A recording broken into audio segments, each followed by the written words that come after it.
Hello সবাইকে, good morning, Radhe Radhe. তোমরা সকলে কেমন আছো? আশা করছি খুব খুব ভালো আছো এবং সুস্থ আছো। আমিও বেশ ভালো আছি। তো রোজ সকালে যদি আমি 5টাতে উঠি তো সঙ্গে সঙ্গে আমার বেডটা ক্লিন করা হয় না, কারণ বাবু ঘুমাতে যেমন লেট করে, ঘুম থেকে উঠতে একটু লেট করে, আবার ওর বাবাও অনেকটা লেট করে ঘুম থেকে উঠতে। ওই জন্য সঙ্গে সঙ্গে আমার কোনো দিনই বিছানাটা গোছানো হয় না। তো অনেকক্ষণ পরেই আমি বিছানাটাকে তুলছি, বেড কভারটা চেঞ্জ করে নিলাম, এদিকে বালিশের কভারগুলো চেঞ্জ করে দিচ্ছি। বাবুর জন্য তো আমাকে 2 দিন অন্তর বিছানার চাদর পাল্টাতে হয়, কারণ প্রচণ্ড নোংরা করে, খাটের মধ্যে এমনভাবে খেলা করবে, সব খেলাগুলো নিয়ে এসে খাটের মধ্যে ঢালবে।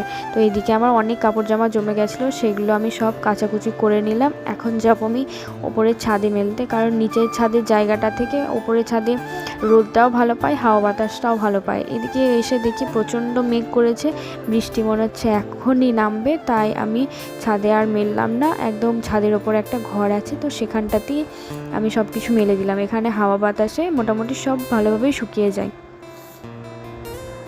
জামা কাপড়গুলো সব ভালো করে মেলে দিয়ে ঘরের মধ্যে মেলে দিলাম, কারণ বাইরে একদমই মেলা যাবে না, আবার বৃষ্টি নামবে। ওই জন্য ঘরের মধ্যে মেলে দিয়ে চলে আসলাম বাগানে ফুল তুলতে।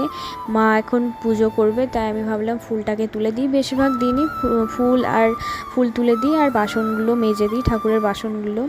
আর পুজোটা আমার মাঝে সাঝে করা হয়, বেশিরভাগ দিনগুলোই মা পুজো করে, কারণ বাবু উঠতে অনেকটা লেট করে, খাবার টাবার বানাতে হয়, ওই জন্য মাই পুজোটা করে।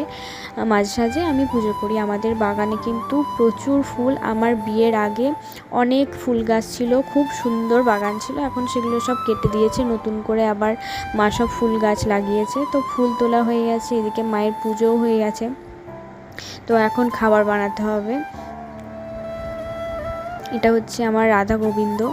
তো আজকে টিফিন হচ্ছে সকালবেলায় লুচি আর ঘুগনি। তো ঘুগনিটা মা সকালবেলায় করে রেখেছিল, আর লুচির জন্য ময়দাটা মেখে রেখেছিল, তারপরে বেলে দিল। আমি এদিকে লুচিটাকে ভেজে নিচ্ছি। তো লুচিগুলো বেশ কিন্তু ফুলকো ফুলকো হয়েছে। তো এটার পরে দুপুরের খাবারগুলো বানিয়ে নেব। তো সকালবেলার আমাদের টিফিন করা হয়ে গেছে। তো দুপুরের জন্য আজকে 5 তরকারি, আলু আর ঝিঙে দিয়ে পোস্ত, আলু ভাজা, আর হবে মুগের ডাল। তো ঝিঙে পোস্তর জন্য প্রথমে আমি আলুগুলোকে ভালো করে ভেজে নেব।